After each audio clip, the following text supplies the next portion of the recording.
My name's Colby. I've been part of PTSM for a few years now, and I mainly focus on young adults in middle school now. Some of you have been stuck with me for multiple years, so congratulations for having Pastor G now. It's awesome. Okay, who knows who Zion Williamson is? Does anybody know who Zion is? Zion is a beast if you don't know who Zion is.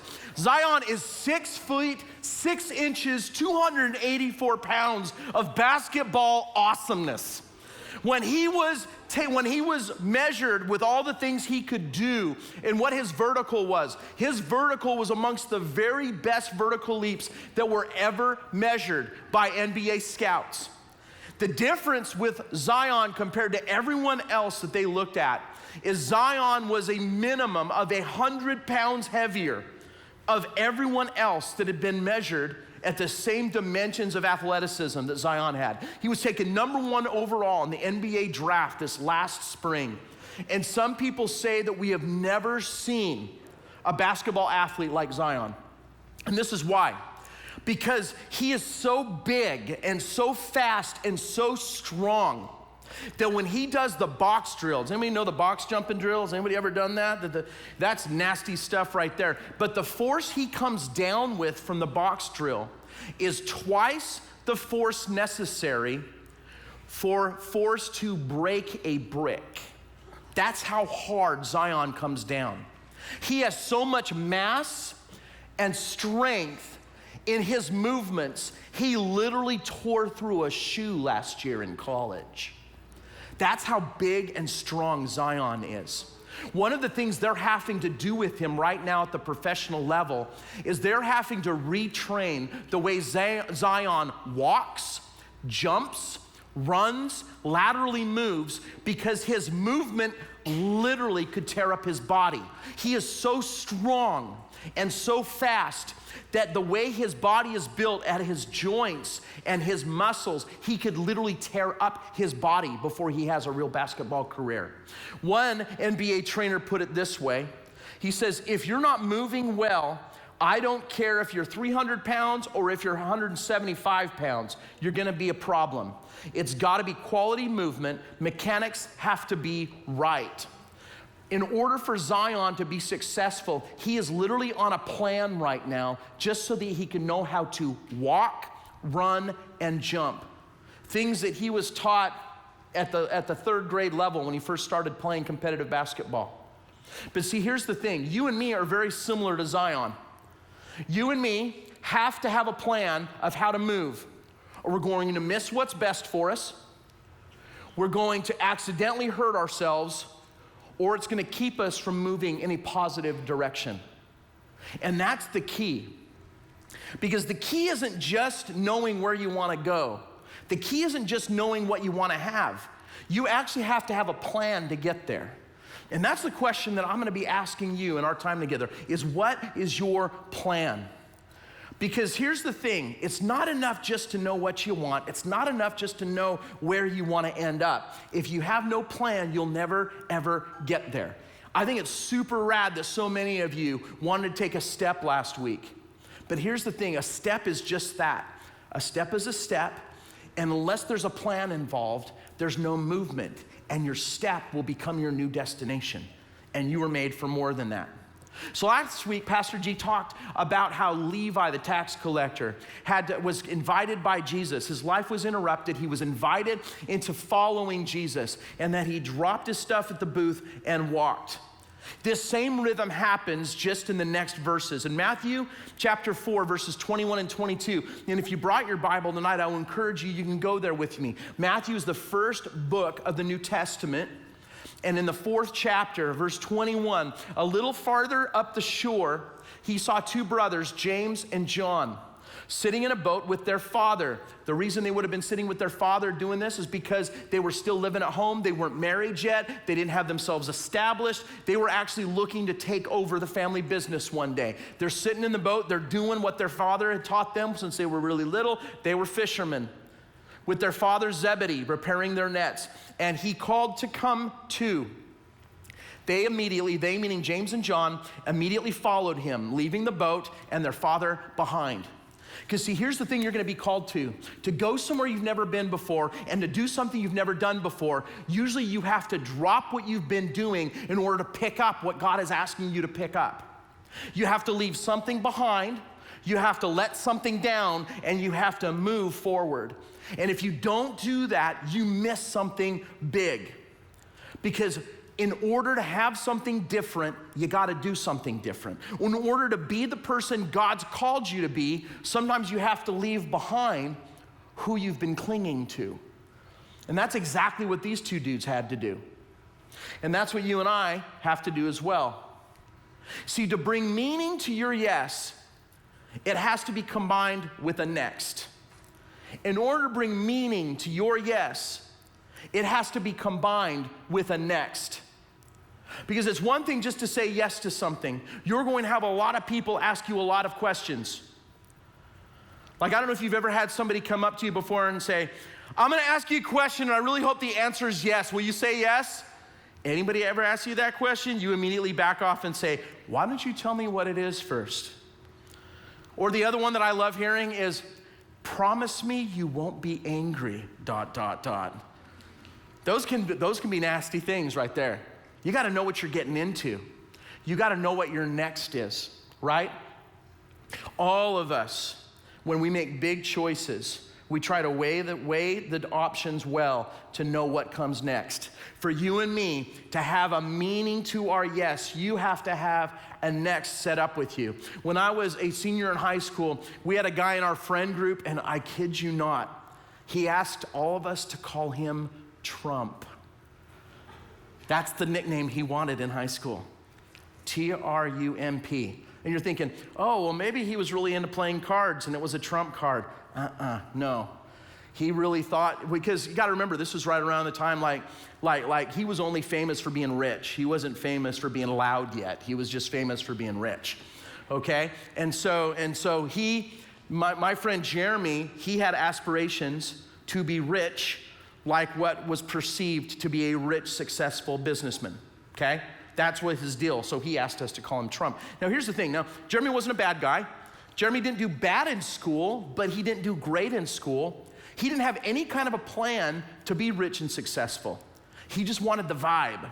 He wanted to get the nickname. He wanted to have the look. He had rich taste in clothes. He had rich taste in foods. He could talk a good game, but homie had no plan. And here's the next thing. A meaningful next means a plan, or it stays in the distance as next. See, that's the other one that's so important. See, in order for you to actually get somewhere, your next is gonna stay way out here in the distance unless you have a plan. Because a plan is the steps to get you from first step to next. And the thing is God cares way too much for you to leave you at the last next he showed you. He cares way too much for you to leave you at the last next that he showed you. So if you're looking for a great place to start, like really gaining some wisdom, the book of Proverbs is a great place to do that, okay? The book of Proverbs is right around the book of Psalms in the Old Testament. There are 31 chapters in the book of Proverbs. And when I first started getting really serious about my faith when I was in college, I had a rhythm where I would read a chapter of Proverbs a day and a chapter of Psalms a day, except for when I got to Psalm 119 that's like 18 pages long, and I couldn't bust that out in one day because that's weird. But I tried overall to hit up one chapter a day of each of those. And when you do that, all these little nuggets of advice stand out to you. It's like so much great advice. And then what I would do is when I would read it, I would see like these little nuggets of wisdom, and I would underline them. And when I would underline them, I would try that day to try to say it a few times, to memorize it and say it to myself. And then I would look for opportunities to try to repeat it to at least one person, because that way I was using it. It was part of my plan to grow in moving as someone who was putting into practice what it meant to follow Jesus and to put his words into action in my life. Because your Bible was always supposed to be like your cell phone. It was supposed to be used as a regular tool and a source of information and communication. It was never, ever supposed to sit on a shelf in the background somewhere and only be picked up 1 or 2 days a week. It was never supposed to be that way. In fact, if you don't have a good Bible that you can understand and readily and easily read, I would encourage you, go home tonight, talk to your parents, because I'm guessing most of your parents would actually be pretty stoked to buy you a new Bible. If not, come talk to us. Talk to Pastor G, talk to me. We will be more than happy to figure out a way to get you a Bible, okay? But I'm telling you, that's what it was supposed to be meant for. And the book of Proverbs has two things I want to share with you when it comes to plans. Here's the first one. The first one is plans go wrong for lack of advice. Many advisors bring success. Plans go wrong for lack of advice. Many advisors bring success. Do we have any football players in the house? Any football players? Okay. Ben, about how many coaches are there on Wakeland's JV football team? How many coaches do you think you have? Like 9. You have 9 coaches. How many of those double dip and do freshman and varsity? 9. About all 9 of them double dip? 4. Except for your head coach, I'm guessing? Just throwing out a thought? Oh, your head coach? That's all of them. 9 coaches. Do you have any basketball players here? Do you have any basketball players in the house? Play basketball for their school? Who? Okay, hit me. How many coaches are on Wakeland's basketball staff? 4. 4. How many volleyball players do we have? Do you have any volleyball players? How many different coaches do you have for your volleyball team?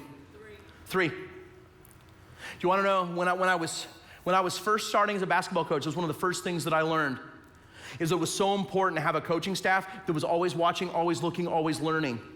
And we were always talking to each other, and we were always talking to our players. I remember I had a moment of glory one time. I was sitting next to the first head coach I ever served with, and we had one very talented but very raw player on our team named Cody. And we were playing a team that was well coached but didn't have a lot of talent. And we went through scoring drought. We weren't able to score. And my coach hadn't figured it out. I finally realized they were using a gimmicky defense on us, and I called it.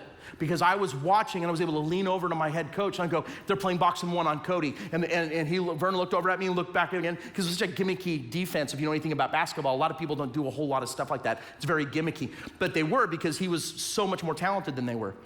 And as soon as Vern saw it, he called a timeout, brought him in, we were able to convert and do that. But that was the strength of having, not that I was this great, brilliant basketball mind. Honestly, that was my one basketball coaching highlight probably. But it was that one moment that stood out to me, because I was able to make a difference. And you could be that person. You could be that person that's giving advice to someone with their plan. And I'm hoping that you'll take that up tonight. You also need to be the person who's listening to other people's plans. There's a reason there's 9 football coaches and 3 volleyball coaches and 4 basketball coaches. There's a reason for that, because teams of people make us better. Here's another one. Proverbs 16:3, commit your actions to the Lord and your plans will succeed. Commit your plans to the Lord and your plans will succeed. This is what some of you need to do. Some of you feel anxiety over you like a humid cloud that robs you of life. You've put so much pressure on yourself to hit certain grades, to get certain coaches to like you, to get certain people in the hallway to lock eyes with you, to get your parents to have certain kinds of conversations, or in some cases not to have certain kinds of conversations with you. And you have pressure hanging over you like a hot cloud. And here's what I want to challenge you to. I want you to challenge you to write this down somewhere. You'll look at it every freaking day and remind yourself that if you commit your plans to the Lord, that they'll be successful. What does that mean? It means that his voice is the loudest voice. It's the last voice. It's the biggest voice. It also means that you allow yourself the humility to take your plans to him and go, is this what I should be planning with my life? Is this how I should be living? Is this what's really important? Because here's the thing. That guy you have a super big crush on in 3rd period on A schedule, he ain't that big a deal, y'all. And in a year or 2, you're gonna see it.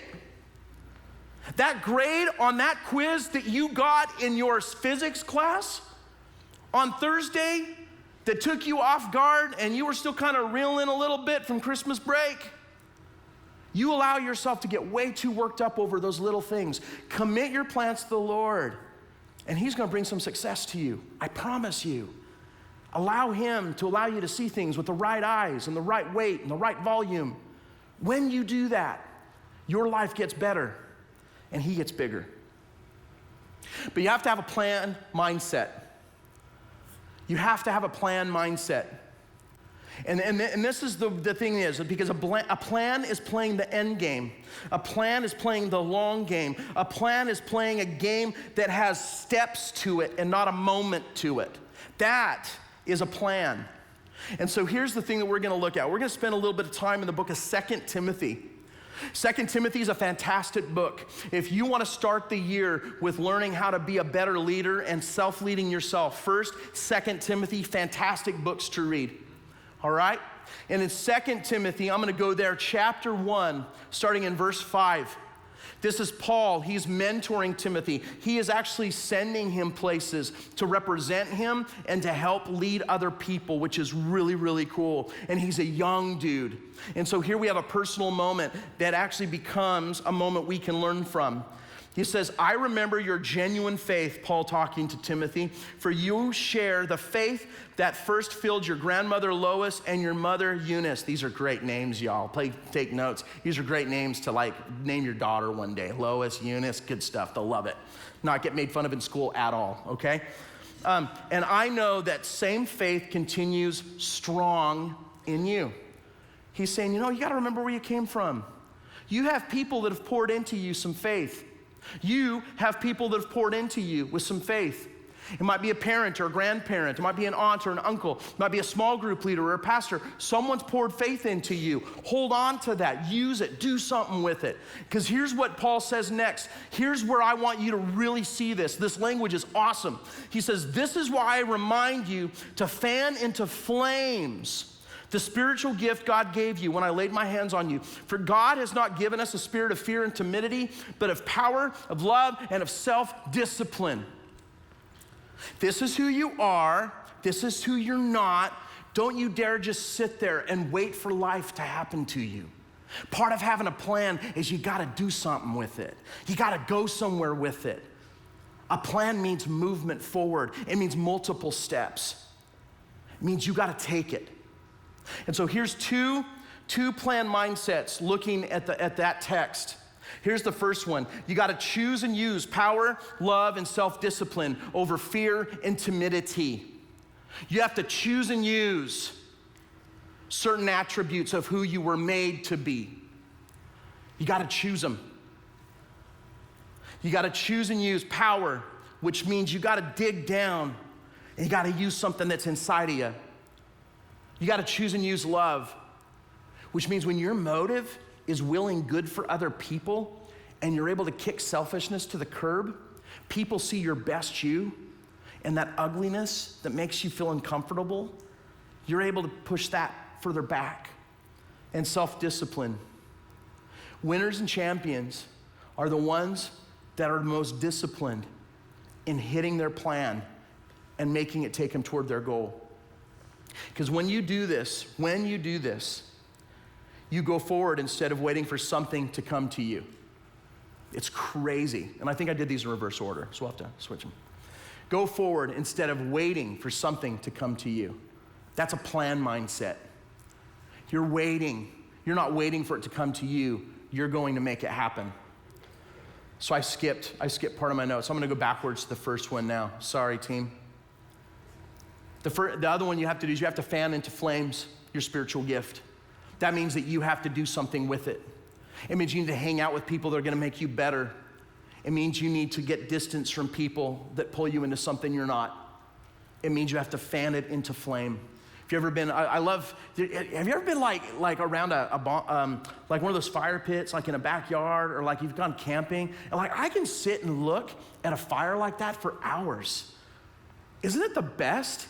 And even when you smell like smoke and your sweatshirt smells like smoke, you're like, that smells funky. Oh, but it smells so good. And like you'll just stare at the coals. And then like for some of us, it's a personal challenge to get a really good fire going, right? Our personal record, I was on a mission trip in Mexico. We stayed in this kind of communal living in these almost like these cabins, like at like where we went to Camp Eagle for middle school, for those of you that went with us there. And then we had this fire pit in the middle that we would use. We'd do worship at night. It was so rad. And anyway, we took pallets, angled them up, triangular, put like paper and stuff inside it, and then lit that sucker, and it was awesome. We had a flame that went up 8 feet in the air once we added a little bit of gasoline, and it was awesome. And then even when it started to die down, my friend Tony, he was his personal challenge to keep this thing going as great as it could. He'd go and he would fan the flames in order to make the coals burn hotter and rise more. You and me have to be like my friend Tony. The things that God lights us up about, the things that we know that we're supposed to do, we gotta fan those flames. And we need to have people around us that do the same thing. We need positivity. We need that kind of encouragement and sharpening. That's how we get better. So now I'm gonna keep going in 2 Timothy. 2 Timothy 1:9, for God saved us and called us to live a holy life. You wonder whether or not God cares about the life you live? He does, not to hold it against you, but because he wants such great things for you. God saved us and called us to live a holy life. He did this because we deserved it, not because we deserved it, but because that was his plan from the beginning of time to show us his grace through Christ Jesus. See, that's the beauty about a plan of grace.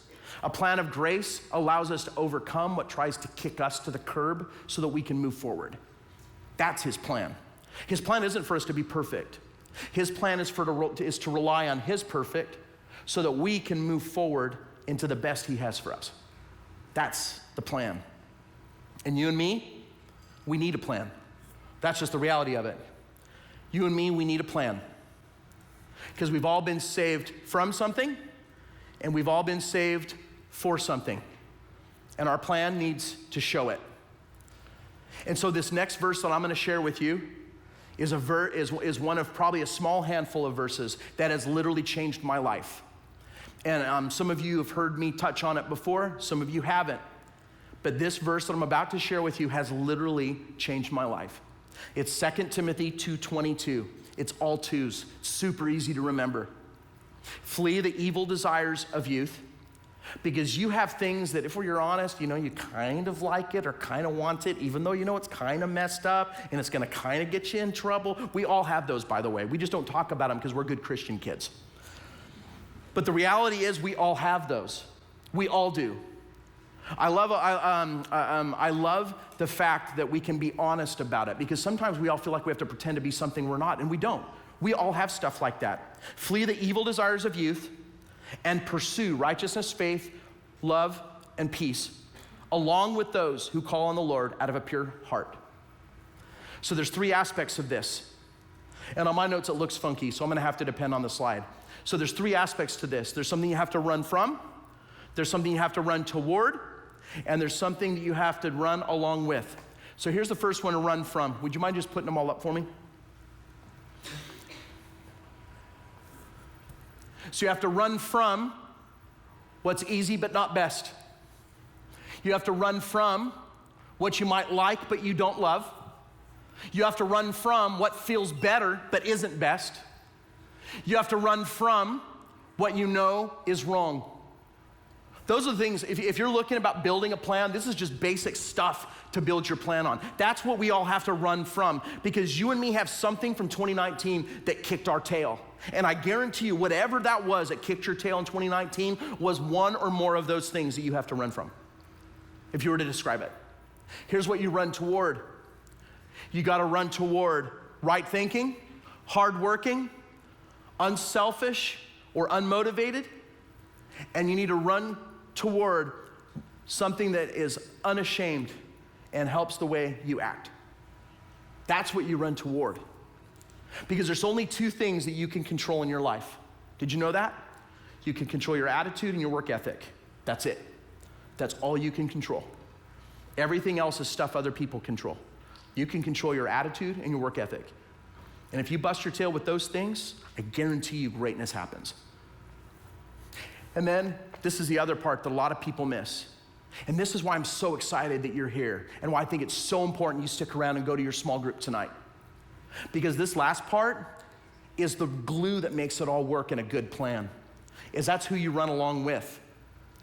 That you run along with is it's a real way that helps because you're real and you're honest and you let people into your life. You don't pretend that everything's okay when it's not, because it's not. You run along with others because it reminds you of who you are. One of the best gifts of being known and allowing others to know you is that the people that care about you most remind you of who you are. Running along with the right people helps you grow positively.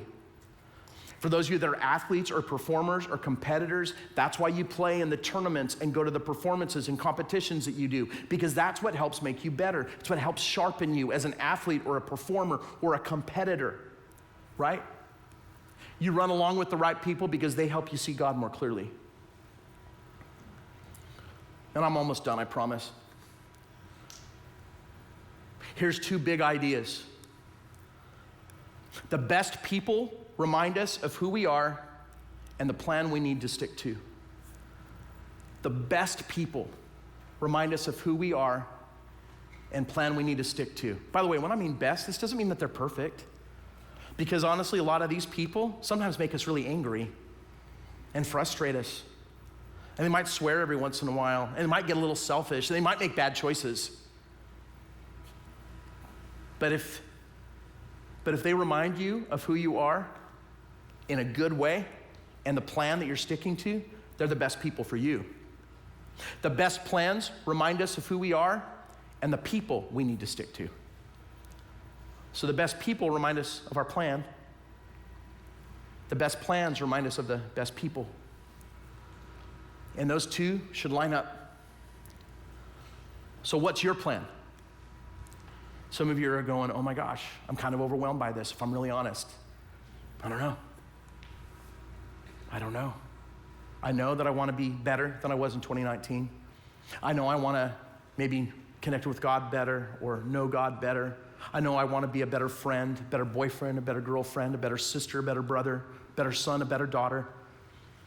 I want to be a better athlete. I want to get certain marks, that I have goals for myself.